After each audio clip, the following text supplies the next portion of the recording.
Hello everybody, this year I decided my creaky old editing computer deserved an upgrade, and I wanted to get something a little bit different. So I turned to the good people at Overclockers UK and asked them to build a system that matched my tastes. I think they've done well.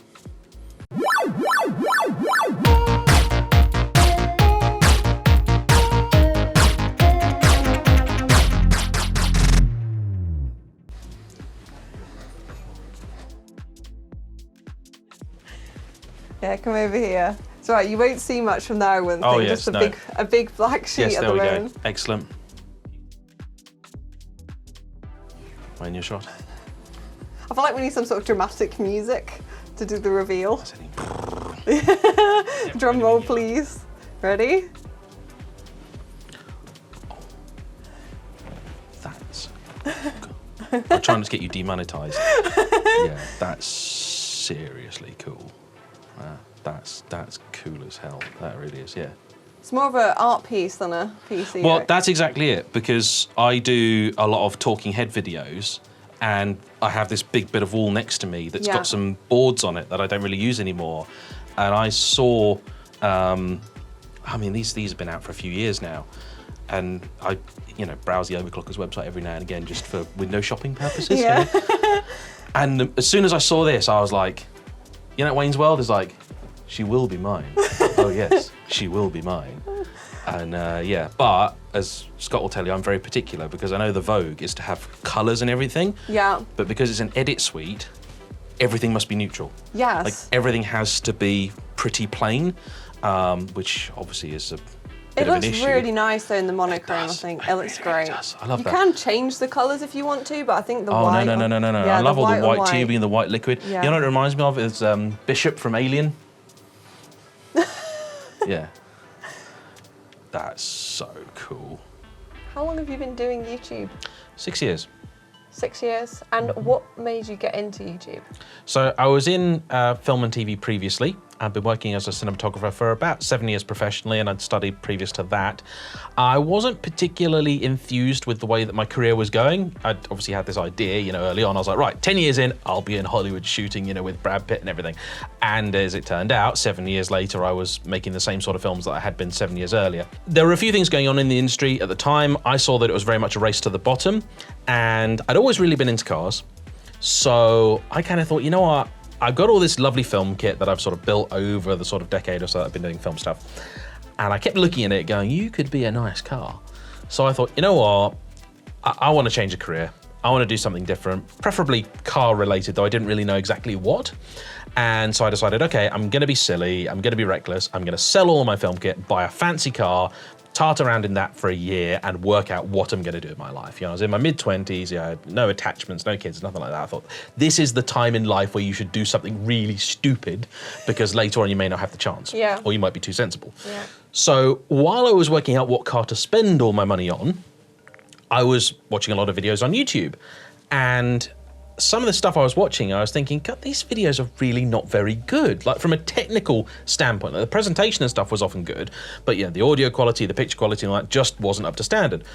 So I sort of was watching these things going, I bet I could do a better job than that, And then I had this little light bulb moment where I sort of thought, well, hang on a minute, you've just spent all these years studying film production and so on. You have the knowledge to make this kind of content, like, why don't you?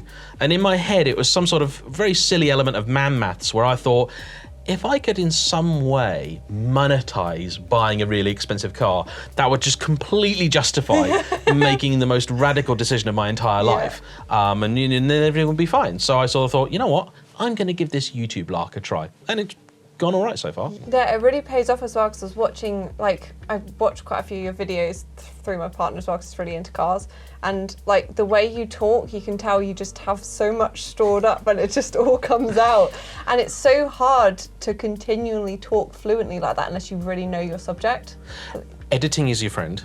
Yeah, yeah. I have a lot of people that say that. They go, this is amazing. You've done this half an hour long without any breaks at all. I'm like, yeah, thank you. What that means is that the other half I did well. The editing bit I did well. If they are fooled into thinking that I delivered this sort of, half hour long speech flawlessly, whereas, more often than not, as we've already seen today, we'll make mistakes, but go back, get it right, do it, because when I'm driving the cars, a lot of people don't understand, there is no script. Because I'm getting into a car I've never been into. I don't know whether I'm going to like it, hate it, or what. I've absolutely no idea. So it's not just talking about the car, but it's also, you know, processing, writing a script, being like, okay, where's this story going to go? Some cars, you've got a better idea. Maybe it's a car that I'm really familiar with. I already know the model. Maybe I owned one before, and that makes your life easier. Other times, I get into some stuff. My kryptonite is classic American cars. Because, you know, you go out with someone that knows them and they look at it and go, that's a 63 Ford. You go, is it? How do you know? We're like, it's half a mile away. Oh, yeah, well, there's that and there's that. And then for this, well, small, we can see that rolled out the factory in May, because actually in May they did things a little bit differently. You go, and I'm clueless, like I'm absolutely clueless. But luckily I can do research, and generally the owners bring things along and they tell me stuff. And you know, sometimes older cars have a story that's more interesting. And occasionally I just give up and go, look, you know what? I know nothing about these cars. I'm just going to tell you what it's like to drive. So that's my fallback, is that generally I'm sat in the driver's seat, so I've got something to talk about. Yeah, that's brilliant. So when you first started YouTube, how many hours do you reckon you spend sort of building things up to where they are now, and how many hours do you spend now? So that's a really good one. I haven't counted the hours, and that's a very conscious decision. I started off pretty much full time. So I was always of the belief that if you want something to make full-time money, you should probably put full-time hours into it. So I'm often asked by people like, oh, are you full-time on YouTube now? As if I wasn't already for the last 6 years. I'm like, no, from day one, I committed and did it. Now, it was made easy for me because I was freelance in film and TV. So it wasn't like I had a nice, decent, you know, well-paying 9-to-5 job and I sort of did the dramatic, you know, screw you to the boss, you know, I'm out of here, like, you know, run away, you know, hand in your badge and your gun type thing. Like, you know, self-employment is just a lot like unemployment most of the time. So I just decided, right, I'm going to do YouTube. I committed early on to doing no less than 1 video a week and no more than 2, because in the early days, the problem was finding the content. Because you're like, okay, well, I've got my car, I got maybe some cars that my family and friends own, and there's only going to be a certain amount of content you can generate out of that. The channel started off with a very heavy focus on Lotus, specifically a Lotus Evora that I'd bought. And I was like, well, by the time you've done a video going, what is this car? How much does it cost to service? What are the options on it? You're like reaching, you're already running out of things to do. Then you're like, oh, my car versus another car. Then you do a few of those and you realize actually the first half of all these videos is the same because it's me talking about the same car. So in terms of hours, I couldn't say, but the first year was pretty brutal. Back then, you could get monetized straight away. So my first month that I was monetized earned the princely sum of £8. Woo! First year at 130 quid. So you know, after the first year, I was like, yeah, this YouTube lark's not quite as easy as it seems. Yeah, it's a lot of commitment to keep it up, even though you're not really earning anything. Absolutely. So after 2 years, I think I was probably earning like £100 a month or so, which is also not brilliant, especially when I was spending hundreds of pounds a month in petrol just going different places. Year 3 is the most difficult because the channel was getting a little bit better known. In Lotus circles in particular, I was reasonably well known, and it was bringing a lot of opportunities. So I was getting to travel, I was getting to go places, I was getting to drive cars, and it was really, really great. And it was feeling like it was working. The problem was I still wasn't really earning any money. But because I was getting these opportunities, I was spending more money going different places. So it was really very difficult because when I started off, you know, I sold all my kit, I bought this car, and then I had like a pot of money, and I was like, right, when that pot of money runs out, either I need to have made it, or I'm going to have to face the music and go, this didn't work. And I was reasonably convinced that it was working, it maybe just wasn't working as quickly as I'd hoped. So I had to sell the car that I'd bought, like start downsizing, like I'd already sold a couple of cars by that point. So the driveway was, you know, getting sort of less and less impressive all the time. And I was like, I'm going to knuckle down. So I then decided in I think it was year 3, right, I'm going to do, you know, minimum 2 videos a week, maybe 3. And I'm just going to try and get things done. And I'm going to really make a go of it. Because if I get to the end of this year and it's still not making money, I am really going to have to think about packing this in. Because, you know, 3 years of anything in your life, you're like, yeah, okay. Happily, Come the end of year 3, I had a massive hit video. The channel just like transformed like almost overnight. I like nearly doubled my subscriber base. So I jumped from having like, I'd had like 25,000 subscribers or so at the start of that year, and it was like 80,000 by the end of it. Wow, that's big growth, yeah. Yeah. And the happy thing was they stayed. Because I've known a lot of channels where you do one hit video, loads of people sign up, but they don't actually watch anything else. So I was really worried about that happening, because it happened to me in the early days as well. You know, big hit video, 300,000 views. Oh my word, I'd be happy with that now on a video. But you're like, these people went away. They just didn't watch any other videos. So, but this time they stayed. And at that point, I wasn't making big money, but I then actually was making enough that YouTube was covering its costs. So it stopped being a massive loss-making exercise. And, you know, it just about paid for me to live, put petrol in the car, and put food on the table. And at that point, I was like, okay, this is great.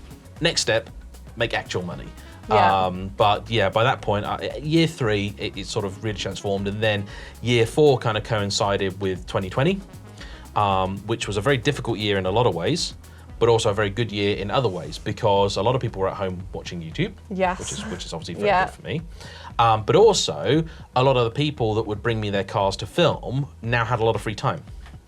So whereas previously these were people that were only available at the weekends, they were now available, well, for 6 months. Yeah. So I could use that time, and basically people sort of would bring me their cars and whatnot. So I managed to get like a whole bunch of content filmed. I started making even more videos. So I saw, you know, in early 2020, a lot of other YouTubers kind of taking their foot off the pedal and slowing down because they were worried about how much content they could make. And some of them just stopped. And I thought they were silly, because I could see that you had an audience hungry for content. Yes. And I was like, so I actually started making more videos. Yeah. You know, including a lot of my sort of stuff sat at home, talking and all that jazz. And happily, it paid off, because, you know... You're kind of shooting past them, yeah. Yeah, you know, there are a lot of channels that I overtook, and I also sort of managed to get, you know, record views for myself and so on, and it worked out really well. So, yeah. It's brilliant. Do you find yourself compromising between maybe the content that you know does well and what you actually like making? Absolutely. Yeah, absolutely. If I was just purely business minded, there would be a whole bunch of stuff that I just wouldn't make. Case in point, there's always a lot of people commenting on the channel that, you know, I only ever do expensive cars or supercars, stuff like that, you know, Ferraris, Aston Martins, Lamborghinis, which is actually a comment that really upsets me, because I actually spend a lot of time focusing on cars that are much more affordable and accessible. Yes, I saw the Nigel video. Yeah, Project Nigel, a £150 multicolored Rover 25, you know, hardly the height of sophistication and luxury. And then followed that up with a video on a Jeep that was, you know, a 20-year-old Jeep that cost like 1,100 quid, and it was spray painted silver from where an elderly angry neighbour didn't like where it had been parked. Yeah. But those videos did really bad, and I kind of knew that they were going to do bad. But I do them for 2 reasons. Number one, these are cars that I really genuinely like. Also, you know, there is always the possibility that there will be a car that I don't think is actually going to do that well, but will.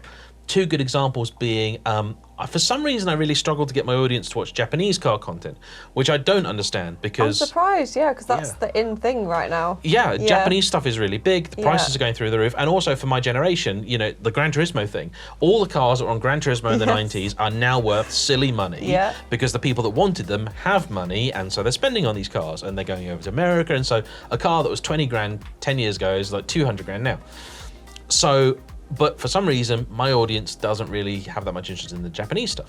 And I then did a video on a Honda Prelude, which is a sort of, you know, it was an interesting Honda from about 20 years ago. And that then did really, really good views and took me by surprise. I also had, last year, I went and filmed a Lamborghini Diablo, which is like a real childhood poster car for me. Always desperately wanted to film a Diablo. I went down there, filmed it, an amazing experience, like real, like proper meet your heroes kind of moment, and it actually wasn't a horrible one. But the guy also had a brown Austin Allegro. And he's like, do you want to drive that? And I'm like, yes, please, because all I've heard is everyone telling me the Allegro is like the worst car ever made. I was like, I would love a go in the Allegro. And the Allegro video did double the views of the Lamborghini. You make a lot of videos, and you've spoken that you make a lot of videos. How do you handle burnout, like creative burnout? Okay, so that is actually an excellent question, because it is a real thing. And I know a lot of people that have suffered from it. I make 4 videos a week, so that's in excess of 210 pieces of original That is a content lot a year. of videos. That is a lot Yeah. of videos, and they're not particularly easy or simple to make. The average video, you were talking about hours earlier, depending on how far I've had to travel for it, but the average video I'd say is about 8 hours of time to create. And I'm lucky because with my background, I'm quite efficient with the editing process. So that's generally only about 2 hours. Whereas a lot of other people I know, it can be 8 hours just in the edit. So in terms of burnout, what I try and do is I try and always operate with a bit of a buffer. So what I do, I'm very lucky in that a lot of my content isn't time sensitive. So a lot of the stuff that I shoot could technically be released more or less anytime. Yeah. So what I do is I always try and keep at least a 2-week buffer of content, which also means if, you know, I'm just not feeling it today, or it's just not right, like then yeah, a day off, I just take a day off, you know, relax. And sometimes I'm useless because I'll wind up editing about half an hour later. So there's that. I also try and take pretty much December and January off. So what I do is I work like a madman. Like this time of year, I'm working really quite intensively because I'm trying to build up a buffer to get me through December. The other thing I do, as random as it sounds, is I've been watching the Formula One. Oh yeah. Because I do enjoy the film. yeah, I've got into it again Yeah. recently. I've found it's Yeah. got a little bit more exciting and more dramatic. But also, I have to schedule my free time like work. And the thing with Formula One is basically, if you don't watch it live, I give you about an hour till someone spoils it. Yes. Like whether- Social media, someone rings you up. Oh you get a yeah, text, I'll go on yeah. Facebook or something and I'll be like, Yeah. oh, I'm Max Verstappen. Oh, Yeah. come on. You're like, it's spoiled. The creative burnout is a real thing. It is important. I'm lucky because I'm familiar with burnout from my previous career and how to recognize the signs.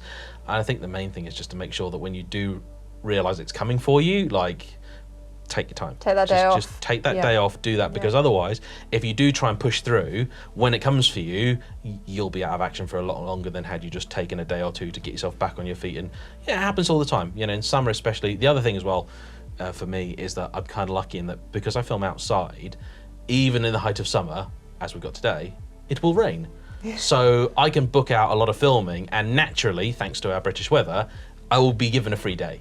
Yeah. So it will happen. Like You get a rainy day. Yeah. the rain will come and I'll go, you know what, I'm not filming. You know, I was supposed to be filming tomorrow and it might well be. I looked at the weather this morning and I was like, oh, It's that's awful this week, Yeah, I was yeah. like, that's not, you know what, there's a big pointy thing in that cloud and it looks Yeah. very, very dark. So I'm like, actually, can we postpone? Like, Yeah. you know, so I'm like, hey, guess what? I'm going to be editing, I'm going to be playing with my new computer. So Lovely. yeah. I think let's talk some PC stuff. What Go do on you then. reckon? Yes, let's. So we've already been chatting a little bit, so I know that you were into PCs when you were younger. Mm-hmm. So what sort of got you into PC gaming? What was like your first games? Oh, many happy memories. So we were actually one of the first families I knew to have a home computer. And I remember it very well. It was an Apricot. And it was about 100 megahertz. I think Pentium 1 this would have been. So we had this computer and the games were pretty basic. You had the like Windows demo games. So you had a game called Hover, which is amazing, which is like a little weird, like you're in a hover car, like it's like a bumper car type thing doing a maze. Yeah. It's very odd. You have Minesweeper, obviously, Yeah. classic. There's a pinball machine as well. Yeah. The pinball's classic. But we also had a game called Jeff Crammon's Microprose Grand Prix. So this is like one of the first, like, you know, it was 3D, and for the time it was considered like quite advanced and quite accurate. And it was all about Formula One. And we had that. What else did I play? I think I played a game called Constructor. That was quite cool. Constructor's actually quite a wicked game. I still play that occasionally now. It's one of those games that stood the test of time. And Dad had Quake. Dad got Quake. In fact, I remember going to see a friend of his that had a computer at work, and he's like, I have to show you this thing. And he had a shareware Quake. So you only had like the first chapter of the game or so. And then Dad got it and we were like, wow, this is amazing. Because also Quake was definitely a game for grown-ups. So, you know, it was like, I could only like, I was a bit scared to play Quake, to be honest. Like, Quake was scary. Probably an 18. I might, yeah. Oh yeah. Yeah. To be fair, Quake still scares me now. Like some of the stuff in Quake is quite terrifying. So the original Quake was amazing. So he played that. My granddad was also quite big into computers at the time. He's sort of quite a technology-orientated person, which is very odd because in a lot of ways he was really old-fashioned. Like he's a mechanic, but a very old-school one. But he then got into computers. He had a Panrix. And I'd say it's probably between having the computer at home and also my granddad, I think in particular, I credit with like my passion for computers and the engineering. Because my granddad was the sort of person that, you know, he was a mechanic, and as a, you know, naturally inquisitive child, I would always ask him, you know, what stuff is, why does it work? But he'd be the sort of person that would tell you. He would sit down and he'd explain. And you know, young kids, they're like they're like a sponge. Absorbing it all. Yeah, so he would talk about this and this and this, and then he bought this computer, and we would like open the side of it up, and he'd be like, okay, here's what this is, here's what this is, here's what this does. You know, he subscribed to PC Pro magazine, and I actually had his subscription for about 15 years after he died. So he then bought a mesh computer, and he then bought me one, which I think created a bit of controversy because my computer was then nicer than the one that Dad had. So this would have then been the Pentium 2 era. So we're talking the very late 90s. I mean, he died in 99, so it's pre that. So it's about 97, 98, he bought me this computer. It was a 300 megahertz, and I think he had a 333 or 350. Like, that was pretty wild, crazy, and out high there. end. Oh, yeah. No, that was pretty nice. I played a game called Fury 3, which I only had the demo for. Again, like so many of these games I only ever had in demo form. Descent was another game that I played. I had consoles. You know, I had I was originally a Mega Drive and a Master System. Never really had a Nintendo until the 64, and then, but I still was very much into PC gaming and stuff. Yeah. And I really loved the creative side of things as well. So I was always sort of, you know, making random stuff. Like I'd be using Microsoft Publisher to do like restaurants for menus that were just, you know, completely in my head, and printing things off and trying to make things. Yeah. And I suppose when I look back on stuff, it's kind of inevitable that I wound up doing the stuff that I do now. Yeah, definitely. Because it feels like I had 20 years practicing for something I didn't know was coming. I still have a Mega Drive that wasn't my original, but I do have my original N64 that I've had from like the late 90s or so. And I've Do you have it on display, or is it carefully? It's in my bedroom. It's sat there below the TV, not plugged in. But yeah, I've still got it, and I think it's got Pokemon Stadium in it. Oh. And I've got GoldenEye, I got Legend of Zelda, Ocarina of Time, and stuff like that. And then I had upgraded my computer a little bit later, so it got a little bit nicer. That was an AMD system. Then when I went to school, and computers were by then a thing in school, so you know, I found that being a subject that I kind of naturally gravitated towards. So it's pretty early on I was into it. Again, I suppose I was lucky that the family also were there and quite happy for me to, you know, and I can't mention early games without mentioning Mega Race 2, which is also pretty spectacular. And if you've not seen it, it's amazing. It's basically like a futuristic, like racing, but kind of fighting game. So, you know, with like, you know, you put mines and you've got rockets and stuff. I got into Command and Conquer as well. Like, I do like Command and Conquer. Yeah, that's something I know what it is. It was a great time. Like, it was a really, really great time to play games, and it's quite exciting. And you know, so I was kind of cursed from early on. Yeah, so I think it's quite interesting how PCs and cars kind of go together, and maybe it's to do with that kind of engineering side and wanting to know how things work. And absolutely. Granddad is the crossover point because he was the mechanic. Yeah, Dad was into cars as well, but in a very different way. And then Granddad was into the PCs and things as well, and you know, got me into the technical side of it. And I mean, I remember one of the last conversations I ever had with my granddad was he was going to get a flat screen monitor, but he was just waiting for them to come down in price a little bit. You know, because they were very expensive. So that was, you know, the fancy new technology back then was, you know, that. I mean, we only got rid of his PC about 2 years ago, and I kept the Pentium 2 processor out of it as a little memento. So that's kind of sat next to my bed with the hard drive and the processor as well. That's lovely, actually, to keep something like that. Yeah, I just kind of think of it as just a nice little thing. You know, the computer unfortunately was just it was dead. It was not going to power up. So. Do you want to talk about what games you play now? Do you do much gaming now? So unfortunately, these days games is a luxury. I had one that I played a lot of, which is Rainbow Six Siege. Oh, actually, I'm surprised. I thought it'd be something car-related. But No. I do car-related stuff every now and again, but the problem is it is a bit like work. Also, I'm in that lucky position that if I want to go and drive like a Lamborghini or a Ferrari or a Porsche or something, I will phone someone and I'll actually do it. Yeah. I don't have to sit at home pretending to do it. That's me. Yeah. So I do like, if I do play a car game, I'll actually try and play something less realistic. Like I like Forza Horizon. Oh, I love Forza Horizon. Yeah, My favourite at the moment. I'm like, you know what, I'll go and have fun, go nuts, whatever. Go off-road, do some I quite enjoyed, is it 4 or 5, where it was basically set in Scotland and Northern England? 4. Yeah, so they've cheated because they've kind of squidged like the top half of England and the bottom half of Scotland into about 20 miles. Yeah. But you know, you kind of bump into places and you're like, I recognise that. Yeah. But then, I mean, I remember it was Metropolis Street Racer from the noughties on the Dreamcast. Ooh. So I had a Dreamcast. And Metropolis Street Racer was innovative because it was one of the games where they actually took photos of places and they, you know, made it look pretty, for the time, realistic.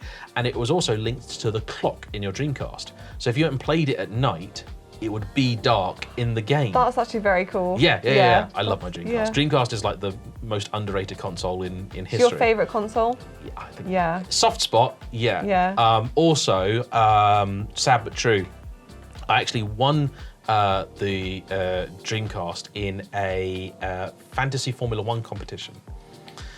And I picked, you know, I think probably Michael Schumacher and one other driver. And I kind of then promptly forgot about it. But as it turned out, one weekend, Michael Schumacher had done really well, but this one other random driver also happened to do really well as well. So I'd won that weekend, and the prize was a Dreamcast. And I won it the week my granddad died. Oh. So it was kind of really nice, because the family took me out to a Chinese meal because we were all a little bit down because of what happened. And they're like, by the way, a letter came for you. And I was really annoyed that they'd opened it. And they're like, apparently you've won a Dreamcast. And I was like, what? I was like, what? This is amazing. Like, I don't know, I win things. I was like, this is brilliant. So, but these days, I played a lot of Rainbow Six Siege. And I liked Rainbow Six because it was a game that I could get into and play for 10 minutes, have a bit of fun, and then you're out. But I stopped playing it because the powers that be at Ubisoft decided to remove the bodies from the game. So when you shoot someone, they fall down and then they just vanish.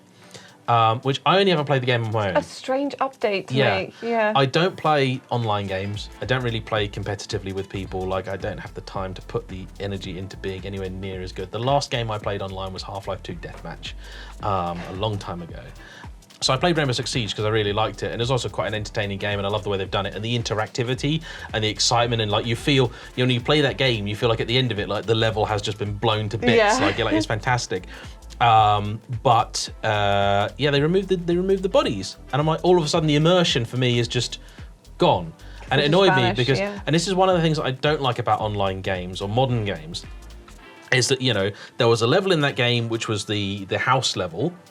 And I loved playing it because it's this tiny little level, and you know the great thing about Rainbow Six is a lot of the environment is destructible. Yeah. You know, you could blow the hell out of this house, and it would look great because at the end of it, there's bodies strewn everywhere, and there was holes in the wall, and it was fantastic. And it's just a great game to play. But then they went, we're going to redesign that level because it's, you know, actually the way it's designed is not very good for competitive play. Yeah, it's a big esports title. Yeah. And I was like, okay, I get that. And the reason the disappearing bodies happened is because they're like, people were hiding in the corpses, you know, and you're like, okay, I get that. But I'm playing at home on my own. So I'm like, could you not just give me an option to go, turn the bodies on so I can see them, and can I play? I don't like the idea of being able to take content away from me. Like, I paid 50 quid for that, damn you. Like, can I have my old house level back, please? Like, do it as a classic, like, look, you can play that, but no one gets points, no one's ranked, like, you can just do it and have fun, like. And I'm like, that's a bit upsetting. The best game of all time is The Witcher 3. Yes. Like, The Witcher 3 is one of the few games. Everyone will be very happy you said that. Yeah. It's one of the few games that I've played where it's got adult stories, which is something greatly misunderstood because people basically think that means blood and nudity. It has obviously plenty of that, but it's mature themes. Yeah. So it went places and dealt with things that a lot of games just wouldn't dare. Yeah. You know, people think the no Russian level in Call of Duty is like, ooh, that's controversial. No. The stuff Witcher 3 did, which is actually far more like spooky and eerie and stuff. Yeah. But also, I find a lot of games now, they're a bit like Marvel movies. Start great, middle good, and you get to the end and it's just never satisfying. Or sometimes I've like you get to the big bad boss and it's basically a quick time battle, and you're like, this is a bit naff, or you feel like you're just watching basically a pre-rendered movie. Yeah. Witcher 3 was one of the few games I felt kept the level of excitement from start to finish. I cared about the characters, I loved them. The size of the world was just perfect. It was a pretty game, like it had personality. I'm like, this is like a masterpiece achievement. And also, it was a great game to play on PC because one of the things I've found, particularly in the last like 10 years or so, is that because now we've got the multi-console thing, a lot of games are basically stuck at wherever consoles are. So, you know, I used to upgrade my PC every 2 or 3 years because after 2 or 3 years, boy, your PC's old hat now, it can't play anything. But then it got to the stage of like, well, the PS3's out, and until the PS4 is out, graphics aren't going to get any better. So when the console got upgraded, get your new PC as well. But otherwise things got a bit stuck. So you go and play, like, I used to love playing Rainbow Six Vegas. You know, like, well, it's basically like console graphics at the time. Just a port. Yeah, it is just a port, and sometimes not a very good one. No. So you're like, well, there's no point, because there's only about 2 games that would actually show you what a PC could do. And I love when those games come along. You know, obviously back in the day it was Crysis, and then Metro.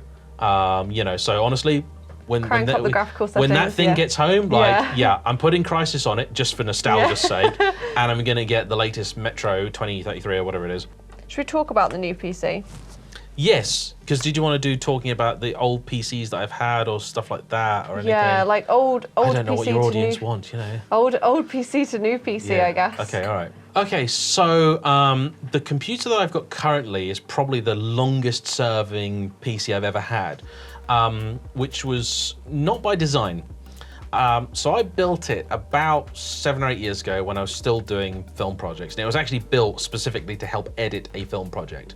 So at the time I was shooting on a high-end Sony camera known as an F65, which shot in a form of raw video, which is a very, very processor and GPU intensive thing to deal with. I wound up helping with a project doing stuff that I normally wouldn't, so I helped getting involved with the editing and various different things. And I was essentially doing a bit of post-production and DIT work on set, which I'm not really meant to do, but it was a low-budget project. Sometimes these things happen. And the director and producer was happy to pay for me to build a new PC. Oh, that's so nice. I was like, okay, this is good. Basically, it was like, we'll pay for your computer, but you'll owe us a bunch of work. So I was like, okay, you're on, deal. So I thought, okay, let's really go to town. Let's build this thing up. So historically, I'd always flipped between AMD and Intel, and as it was, ATI and NVIDIA. Yeah. But realistically, for the last sort of 12, 15 years, because of the software side of things and the hardware optimization, I've basically stuck with Intel and NVIDIA. Which we've continued with the new build. Yeah. Just the software that I use just plays much, much better. These days, it's not quite as dramatic a difference, but it just works out. Yeah. And I've always kind of got on with the product. I know Intel haven't had a lot of luck recently, but the new processors seem to be again. Yeah, the 1200KS that you've gone for is awesome. Yeah. So. I must confess, so I really wanted to get a Threadripper for this. But you know, just because it's just excess. Yeah. I mean, they showed me one earlier. I mean, the processor's like big, that big. Yeah, it's enormous. Big. I think we did have a box or what. Yes, up there. Yeah, I mean, that's crazy. I mean, you're like, that's the size of a postage stamp, basically, and like that's the size of a postcard. Yeah. Like, it's ridiculous. So, so the system I built, I'd gone through a load of processors previously. So I'd, started off with, Pentium 2. I had a number of AMD, I had the Athlon XP, I had various different things. Then a Core 2 when that came out. And then for the new one, I decided to go, okay, let's go multi-core because again, it made sense. And I got an i7, which at the time was the top thing. It was a 5930K. So it was reasonly decent, 6-core. Yeah. And I also decided to be really fruity, and I thought I'd try an SLI build. Oh. So at the time, SLI was kind of being revived. Yeah. I mean, we talked off camera about this earlier, but way back when the computer that Grandad bought me, I wound up fitting a Voodoo 2 to, which anyone that's as old as me or older will be getting. I've heard of it, but never. They were getting misty-eyed. Yeah. So that was the original SLI. When you had a 2D and a 3D card. They had a Matrox G400 Millennium, all sorts of stuff. When Matrox was still making, 3D cards. It was quite a while back then. You had all sorts of different choice for these things. So I put in a pair of NVIDIA 1080s into the system, but I also had a very nice motherboard. I had an Asus X99 WSE because I needed a huge board. Beastly, it's a massive board because I was already putting the SLI graphics cards in. So, okay, there's 4 slots gone. But I also needed to have an SDI, which is a form of video input and output for the camera stuff that I was doing. I needed that, and I also had to put a 10 gigabit optical Ethernet card in, because that was actually the connection that the card reader for this camera used. It used optical Ethernet. So I was like, okay, fine. So this thing's like got a stack of cards in it, like it's ridiculous. Then all these hard drives and everything in there, and it's this huge, great big thing. And it started off with an air cooler, and I always wanted lots of fans in it because I always like a quiet computer. But I was like, okay, well, let's stick loads of fans in, but not going too fast. And let's stick it in the other end. And as time went by, the SLI was a total disaster. The SLI was a complete mistake. Yeah, I tried SLI, it didn't last long. No, it was awful. Like there were like a few games that benefited, but even those didn't run great. And I very quickly realized, you know what, sod it. So I actually sold one card to a mate, and I used the other card to build like a spare system, and I upgraded to a 2080. I always had the intention of buying, at the time they did an Extreme Edition processor, which was like a 10-core version of what I had. And my theory was I would like to be able to upgrade to that before I chuck all the rest of it in the bin. Yeah. Because you know what it's like. You know, they bring out a new socket format, and then you're like, okay, so it's not just a new processor. No, everything else, Processor, motherboard, RAM, the whole lot. You're like, oh, come on. So, so the system did really well. The system lasted. I put the 2080 in it. You know, it did the job, but as time has gone by, you know, it's become increasingly creaky and old, and I think a lot of software, I'm fairly convinced, is not very efficiently coded. And I think it relies upon you having a computer that's overly powerful to make up for it. Some editing software is particularly bad, where it gets caught up on things that it really, really shouldn't. Oh, yes. So the intention for a while had been to get a new system, and that was going to be my Christmas treat to myself. It's not Christmas. It's summer, apparently. And basically, I'd gone away to Scotland for 2 weeks. And when I came home and fired up my computer, it just started giving me a blue screen of death, left, right, and centre. So I was... Writings on the wall. I was so disheartened, because I was like, please, come on. You just needed to hold it together for another 6 months. I knew the computer I wanted to build. I knew the system I was going to get. I knew where I was going to get it from. And I was just like, oh, not now. But I also thought, you know what? Computer earns me money. You know, it is one of my tools of the trade. It has to be good, and more importantly, it has to work. Yeah. So I do have a Razer laptop that's kind of my mobile workstation, but I really don't edit on the road. I don't like it. I don't do it. I have a nice edit station, a big screen, got nice speakers, you know, it's at my desk, it's all set up, it's my height, everything. I like it, it's comfortable, you know, I have my nice Noble Chairs chair, you know, and it's great. Like, I love it, I'm happy with it. Like, I'm a creature of habit, you know. And I was just like, okay, well, I have to replace the system. Yeah. I decided, okay, this time around, I want to do something really cool. And I want it, but I want like a piece of art. Like, I want something. If I'm going to sit there and I'm going to look at it, and as the last one had lasted me 7 years, I was like, if this thing is going to hang around for years, I want something special. Yeah. And I'm in that luxurious position now where, you know, I make money from the content that I make. Ergo, a PC is not just a bit of fun anymore. A PC is now my work tool. So I was like, okay, I need a system. It's got to be powerful. It's got to be decent. But there was only one system I actually ever wanted, which is I had seen probably 2 or 3 years ago now, the frame rate system. Yeah. And I saw it and I was like, yes. I was like, yes, please. I was like, a computer hanging off the wall. I was like, something special. Yeah. I was like, I've seen a lot. Like, I've seen a lot, and I'm not super into the computer world. I'm not always paying attention to what's going on. I mean, this has become blindingly obvious over the last few months as we've spec'd this up. But I'd seen this system a while ago, and I was like, that is just the coolest thing I've ever seen. Like, it's just so neat, so ordered, but so out there. And I do a lot of videos sat kind of talking basically to the camera. And, you know, I got my wall here in my office, and I've got lots of caps and things in it. Yeah. My thing. And I'm like, there's this nice big space here. And I'm like, and I could have my legroom back. I was like, there's my big tower up here, you know, which in summer is particularly awkward because it just cooks me. You know, it just this sort of wave of warm air just coming over. So I'm like, yeah, to have the computer here, I was like, yeah, that's going to be a real talking point. And also, it just looks pretty epic. And so I was like, actually, I've known the Overclockers guys for a little bit now, because it turns out people on the forum watch the content that I make, which is really quite weird to find. Oh, our forum has a huge motoring section, absolutely massive. Yeah, and it seems a lot of people here quite like cars as well. well. Oh yeah, so, cars and PCs, it's like, yeah. It's the weird crossover. One big happy family. See, a lot of people in the car world, they're into watches. Oh, okay. I don't do no, watches. I'm not even wearing a watch. Yeah, no, I've not. See, look, the tan line is gone. Yeah. So a lot of people are into watches. I'm not, but I am into PCs and things. So I'm like, okay. And it turns out there's people on the Overclockers forum were talking about my stuff. I paid a visit here a few years ago, came back and had a look around, and I was like, when I next need a PC. I was like, when I next need a PC, like, I know where I'm coming. Like, I've known the guys for so long, and the quality of the work is great. And I mean, you know, seen the thing already. I mean, it's spectacular. It does look very cool. I'm really impressed. I'm also particularly impressed, given the fact that you've got, you know, the fans, the power supply, and the motherboard. I mean, getting a white motherboard. I mean, like, that's just 10 years ago. You're like, they do motherboards in different colours. Like, what?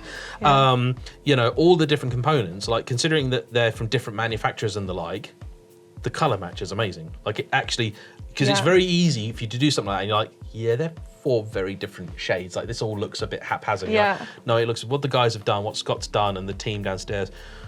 It's fabulous. Like, it's a work of art. It really is a work of art. Like, that's why. It's, you know, I joked once that I had a head gasket go on my BMW, and it cost me 800 quid. And I said to my mechanic, I was like, keep it please, because if it's cost me £800, it's going on my wall because it must be a work of art if I spent that much money. So on my wall, you will find a head gasket from a BMW. He thought I was joking, I wasn't. And the computer's the same. If I'm spending this amount of money on something, it's a work of art. And so the idea that it hangs on the wall, I'm like, yeah, I am going to have kittens hanging it on the wall. I might actually just get someone out and be like, can you, I don't want to be in the room someone that mounts when TVs it happens. Or something, Yeah, like I've put a TV on the wall and I'm like, but actually the TV I'm not attached to, because if I drop it, I'll just get another one. But I'm like, the computer, I'm like, no, these guys have slaved over this. Like, no. So, yes, that's going to be fun, but well worth it. I'm so looking forward to having it.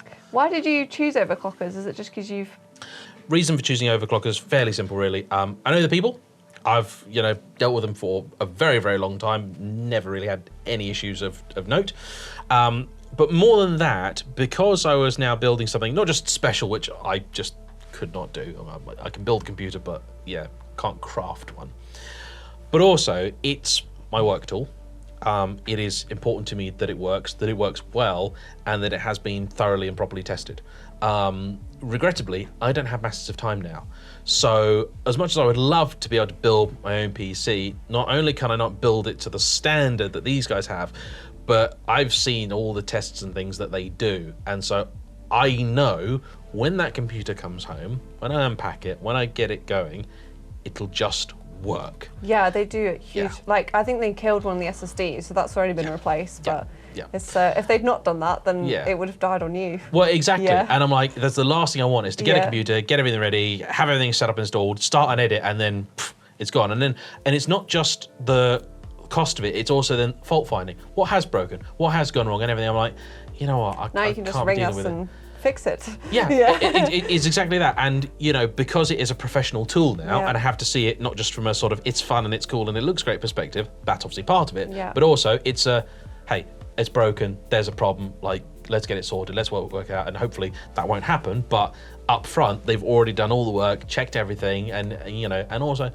I am an all-round geek. So you know, I've had a lot of time talking with all the people here about like, we've done this, we've done this, we've done this, we've done this. I'm like, I like this. I'm like, all the boxes are ticked. It's special, you know. It is special. Like you know, you're spending a good amount of money. You're like, I don't want some just unidentifiable grey box thing. I'm like, that's just boring. I'm like, I want an exciting thing. Like I want something interesting. I want a talking point, and that's what I've got.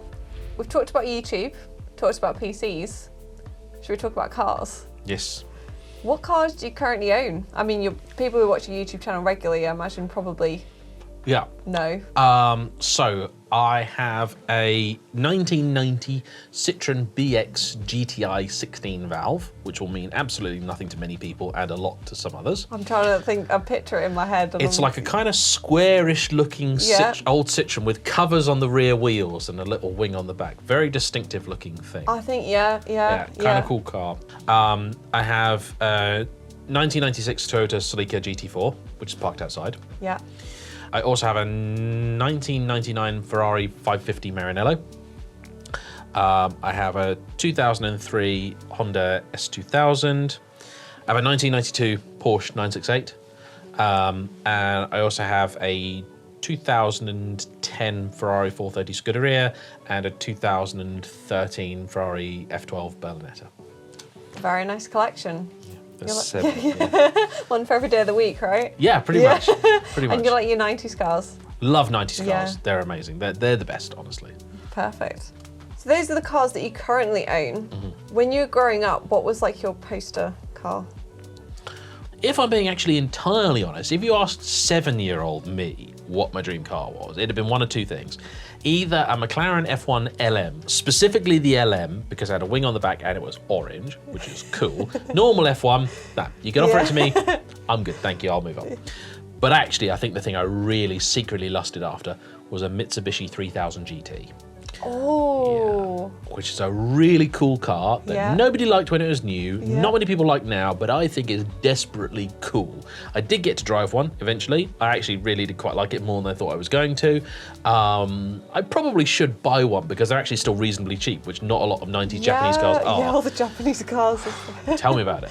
I've only really ever made money on 2 cars, I think, sort of, not actually, but that would be the Honda and the Toyota. You know, everything else I've managed to lose quite a bit, or a little bit if I'm lucky.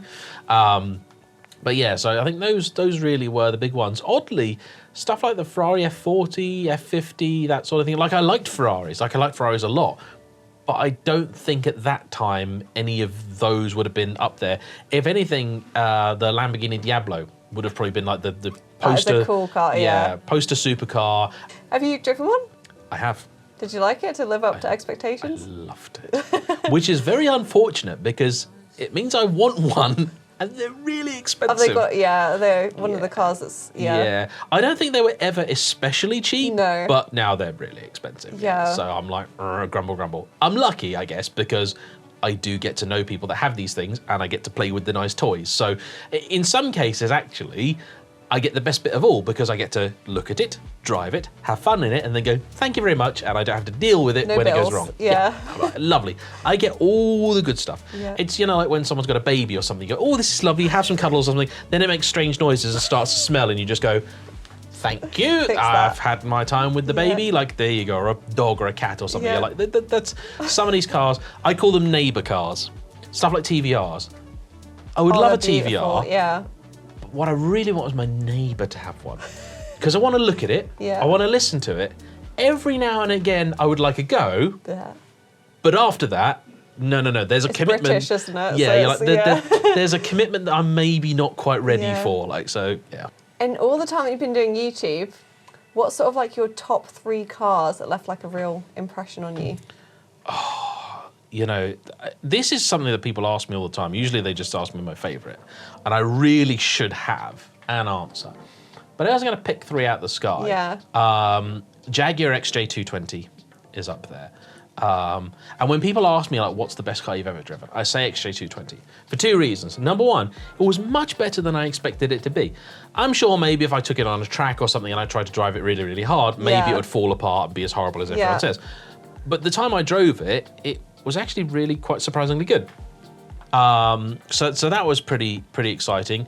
The Lamborghini Countach was also quite good because that was again another pleasant surprise. Like everyone's told me how rubbish it is, and you know what? Truth be told, I drove it for about 45 minutes. At the end, I was sweating. You know, I was roasting hot. I was deaf. And you'd had a real workout because everything in that car is really quite physical, but it was also brilliant. And I think beyond that, actually, I drove an Atom the other day. Oh, I did one of those like track experience things. Like it was, that was like a wild. go-kart that goes very fast. Yeah. That was just in terms of like raw, visceral experience, which I guess is the kind of the theme connecting these three cars. Like, that left an impression. Like, I've been waiting a long time to drive one. It had been organised and cancelled a whole bunch of times with people had offered me it, and then something had come up and it couldn't work out, or the weather wasn't right, or they changed their mind and whatnot, and managed to drive one finally. And I have to say, it really lived up to expectations. Like, Did you drive it on the road? Or? Yeah. It was on the. Oh, that would be scary for me. It was. Or the lorries. Yeah. It was just hilarious. I mean, I'm amazed because I actually got sound out of it. Like, I thought, because all the wind. Yeah. I thought you were just going to get like, that's all I thought was going to come back. But actually, you could hear me speaking, which I'm delighted about. So, I was really, really happy with that. So basically, the cars you like are the ones that have exceeded expectations. Yeah. Yeah. Some cars just have a, happy attitude, and you just get in and you're like, oh. For me, I think the channel is a lot about the feel of a car. My aim is to try and tell you everything that the spec sheet won't. In other words, what's it feel like? What's it actually like? What as a driver do you get coming through the car? And that's what's important to me, because you know what? Cars are really quick. Most cars are really quick now. So I'm like, okay, how do you separate them? And to me, it's the feel, the interactivity, what makes it special. That's why I drive older cars. Do you have a particular motoring memory that stands out as your favourite? Oh, actually, I'll let you into a story that I haven't told previously. Oh, okay. Which actually is the last time I came here. So, several things were happening at that time. I was thinking about buying a Celica, because that was a childhood dream car, desperately wanted one. What I had actually just bought was a BMW 1 Series, because at the time I owned a 625 horsepower supercharged BMW M3, and I had a 911. And the 911 sold, and I remember it very well, it was about a week before Christmas. And I was very happy because I was desperate to get rid of this car. Not that it was a bad car, but I needed the money. Yeah. And I was like, yes, excellent. Porsche's gone. And I was like, oh, now the only car I have is a 600 horsepower M3 on track tires. Oh no. Which didn't have much tread left. Yeah. And it's December. Oh, this is the worst possible car to have for this time of year. So I was like, I need something. So I was like, and I'd spoken to a lovely chap called Philip, who had introduced me to this 130i, which I was like completely forgotten about. Great car, great all-rounder. I like my BMWs, excellent engine, really good car. So I was like, you know what, I'll buy that. So a good friend of mine, Michael, took me to go and get the car, which was in Stilton, of all places. And I was planning to buy a new SSD for my computer.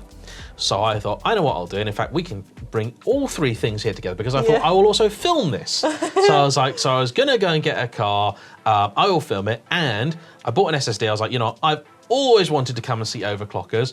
I will come to Overclockers, because there was also a Celica GT4 at a showroom about an hour or so away from here. So let's combine all these things. Because I was thinking at the time, I was like, I should buy this GT4 before the prices go up and I can't afford them. So I picked up the 1 Series, came out, went to look at the GT4. It was a snotter. It was an awful, awful example. So I was like, let's forget that. Let's be sensible, keep the 1 Series. And I then came here. Met up with Andrew, and that gave me a bit of the tour. It was all lovely. And then he offered to take me out to dinner. At the time, I was actually quite ill. And I had something going on which was very, very unfortunate. It's all solved now, but did on occasion leave me in quite a lot of pain. So he'd taken me out, taken me to dinner and everything, and it was all lovely. I was like, yeah, cool, thank you. And I'd got a hotel about half an hour away. It was miserable. It was cold, it was wet, it was raining, it was December, it was dark. I got in this car, and basically I was in absolute agony. And I was like, oh my word, I gotta get to the hotel. And like every single speed bump I was going over was like someone twisting a knife in my stomach. And I was like, oh, this is horrible. So I had like the heated seat on this car. Let's just try and bathe myself in warmth. So I was driving this car along, and the 130 suspension is not particularly cosseting. It's one of the issues with the car. And as every bump was like, ow, and I'm driving along, and it's manual as well. So it's like, And I'm like, okay, I'm going along, and I'm like, oh no, this is miserable. And I managed to get to the hotel, and I got there, and I checked in. I got up the stairs and everything. I got into the room, and I'm like, oh, I'm feeling like death now. I turned the telly on in the hotel because I'm not going to sleep. Like, I turned the telly on, and the telly turned on, and just started was the Fast and the Furious. Oh. I was like, I've never been so glad to see the Fast and the Furious in my entire life. Was it the first one? It was the first one, the original one. Yeah. It just started, and I was like, oh, this is bliss. Yeah. So I'm like, because I'm not going to sleep for another hour or so. And I was like, so I dosed myself up on pain meds, and basically, and because it was played on terrestrial, like every 20 minutes there was an advert. So I just sat there watching the Fast and the Furious, then jumping into like a roasting hot shower to kind of relieve the pain, and then back and watching the Fast and Furious, and I was like, I love this film. I was like, so since then, I just got such happy memories of that film and just everything. It was just such a car-centric day and everything. And although I was thoroughly miserable because I was in agony and we didn't know what was wrong with me at the time, I was like, managed to, I was like, something car-related actually made me feel better. And I was like, oh, thank goodness for that. The first movie as well is very good. Oh, it's been a downward. It's a masterpiece of trash cinema. Yeah. It's just. We'll head back to kind of YouTube for a bit. Yeah. Where do you see your YouTube channel in 5 years? Oh, I hope, much bigger and run by other people, much younger and prettier than me that I can just, claw all the money from. Honestly, it's an interesting one because, I look back over the last, 6 years and, there were times when I thought, wow, I just don't know how I'm going to get to that next stage. And then it happens, and I think for me, it's just going to be a case of I've got a formula that works. I'm going to try and just keep doing it until people get bored of seeing me. I have started a second channel, which is talking about the stuff that I can't really discuss on the main channel because the algorithm will get upset with me. Yeah, they just want cars. They just want cars. And to be fair, it is called JayEmm on Cars. That is a cross I made for myself, But on the second channel, which is JayEmm and Friends, which I really must stop calling JayEmm on Friends because the internet will not let that go. It's going to be all the other stuff. So there is a little bit of car content that maybe doesn't fit on the main channel because people still want me to talk about cars. But there will be, computing content, so I will be making a video with the new thing when it's at home. There'll be stuff on movies because, again, that was a passion from before cars, and I feel like there's a lot I can talk about movies, and I would like to think I can bring a slightly unique perspective to movies, having been, on the other side of the lens as well. Yeah.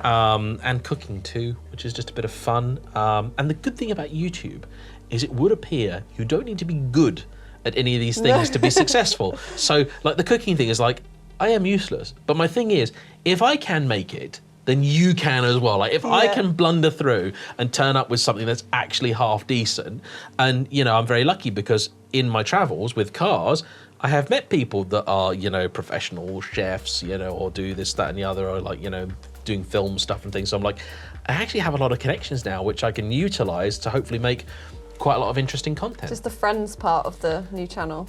Yeah, basically. Yeah, it's pretty much that. And honestly, the cars are great. I love cars. We'll always love cars. But the thing for me about doing YouTube that's actually really lasted is the people. Cars will come and go, but the people stay. And what I really love, actually, is I've now got to the stage where a few people I've seen a number of times because they've got a different car. They're like, hey, James, you want to review it? And they're like, when I change that, I'll give you a call. You can come and review that. And you get to meet people, see how they're getting on with their lives and stuff. I'm sure to the computer community, I'm now going to be the weird guy with the black and white thing on the wall, that also talks about cars, which I'm going to be absolutely fine with. The really cool black and white PC, Yeah, the Monochrome Masterpiece. There you go. Oh, that's a good name. That's brilliant. Thank you. It was really nice with the insight on what the future holds. I guess nobody knows, but nobody does know. And thank you very much for coming today. Pleasure. It's been great interviewing you. Thanks for having me. It's been more like a chat, I suppose, which is quite nice, the way to do it. And we'll do the usual. Subscribe if you enjoyed our content. Watch out for more content that JayEmm's going to be doing with PCs as well, which is very exciting. I'm looking forward to that, so I'm definitely going to subscribe to your channel. And see you in the next one.